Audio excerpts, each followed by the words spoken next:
The cross replaced the eagle before Christianity replaced the Roman Empire. The Protestant Reformation did not begin with Martin Luther's theology.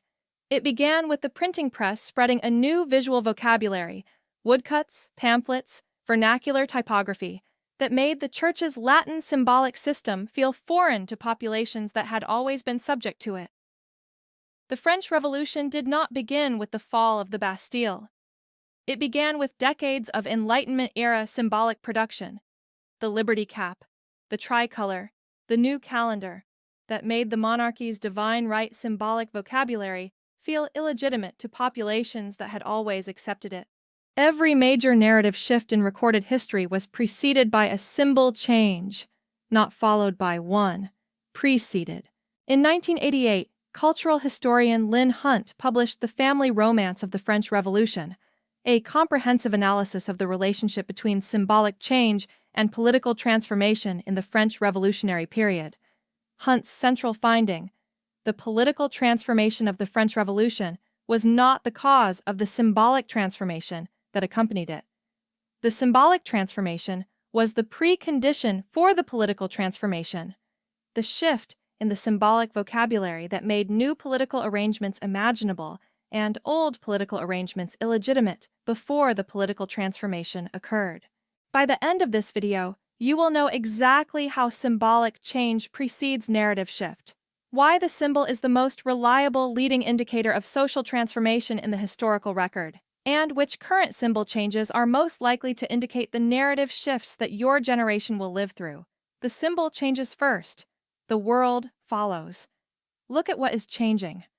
The causal relationship between symbolic change and narrative shift has a specific cognitive mechanism that explains why the symbol must change before the narrative can change. Cognitive linguist George Lakoff, whose framing research we have examined in previous investigations, documented in his 2008 The Political Mind that political narratives are not stored as explicit propositions that people consciously hold. They are stored as conceptual frameworks, neural circuits that organize the available meanings of political events, institutions, and actors into coherent patterns of interpretation. These conceptual frameworks cannot be changed by arguments directed at the explicit propositions they produce.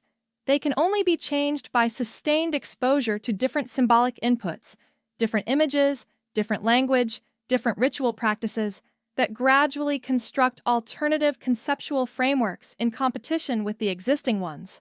The symbol change precedes the narrative change because the symbol is the input that constructs the conceptual framework, the raw material from which the mind builds the structures through which narratives become intelligible. A new narrative becomes possible only after sufficient symbolic input has constructed the conceptual framework that makes it interpretable. The symbol change is the cognitive precondition for the narrative change. The Roman Empire's symbolic transformation provides the most extensively documented historical case study of symbolic change as a precondition for narrative shift. Art historian Thomas Mathews documented in his 1993 The Clash of Gods, a reinterpretation of early Christian art, that the transformation of the Roman Empire from a pagan to a Christian civilization was preceded by approximately 50 years of Christian symbolic production, the development and dissemination of the fish symbol, the chi-rho monogram, the cross as a mark of identity, and the catacomb's visual vocabulary, that constructed the conceptual framework within which the Christianization of imperial authority became imaginable. Constantine's 312 AD Edict of Milan, the official imperial recognition of Christianity, is traditionally treated as the cause of Christianity's rise to imperial dominance. Mathews's analysis documents that it was the consequence. The symbolic infrastructure for Christian imperial legitimacy had been under construction for 50 years before Constantine's political decision, and Constantine's decision was possible because the symbolic transformation had already constructed the conceptual framework within which Christian imperial authority was interpretable. The cross replaced the eagle in the symbolic vocabulary before Christianity replaced the Roman Empire in the political order. The American Civil Rights Movement provides the most extensively documented 20th century case study of symbolic change as narrative shift precondition. Cultural historian Michael Denning documented in his 1997 The Cultural Front that the symbolic production of the American Civil Rights Movement, the specific visual vocabulary of nonviolent direct action, the specific music repertoire, the specific dress codes of the movement's public performances, the specific rhetorical vocabulary of dignity and constitutional rights, preceded and enabled the legislative transformation that followed by constructing the conceptual framework within which federal civil rights legislation was imaginable and politically achievable. The 1964 Civil Rights Act and the 1965 Voting Rights Act are traditionally treated as the products of political calculation and moral persuasion. Denning's analysis documents that they were the products of a decade of symbolic transformation that had restructured the conceptual frameworks through which enough of the American political establishment interpreted the racial order to make legislative transformation politically possible. The symbol, the sit-in, the march, the freedom song, the televised confrontation with fire hoses changed first.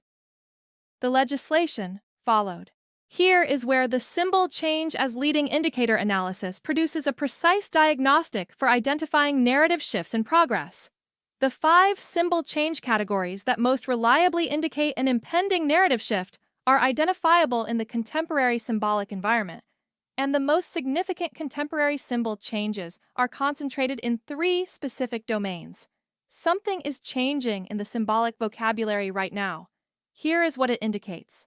The first domain is institutional authority symbols, the contemporary delegitimization of institutional authority symbols, the specific ways in which the visual vocabulary of governmental, financial, and media institutional authority is being contested, satirized, and replaced in the popular symbolic environment, follows the pattern of pre-revolutionary symbolic transformation.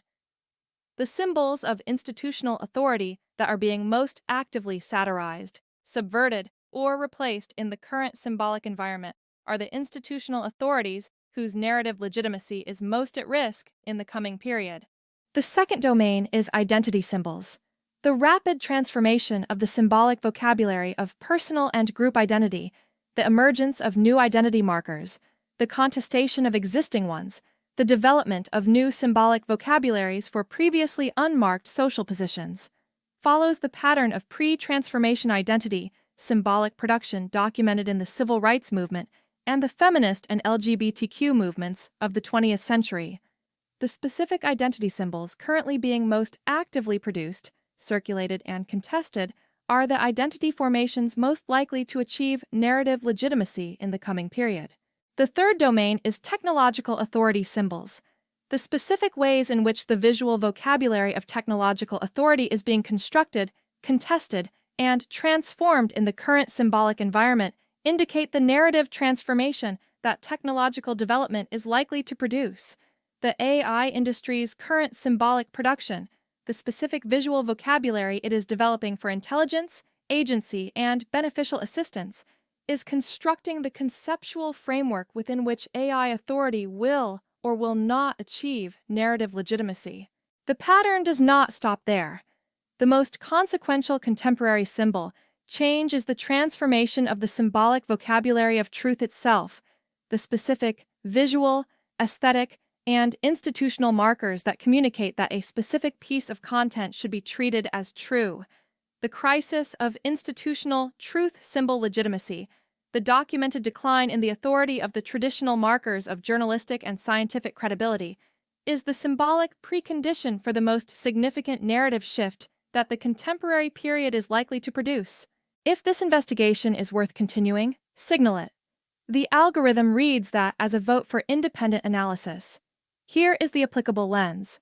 The symbol change as leading indicator thesis provides a specific diagnostic for identifying narrative shifts before they are visible in political, economic, or institutional outcomes, because the symbolic changes that precede those shifts are detectable in the symbolic environment before their consequences are apparent in the institutional one. The diagnostic practice. Scan the symbolic environment for the specific categories of change that have historically preceded narrative shifts. Which institutional authority symbols are being most actively delegitimized? Which new identity symbols are being most actively produced and circulated? Which new technological authority symbols are being most actively constructed? And what does the transformation of the truth symbol vocabulary suggest about the narrative shift that is most likely to follow?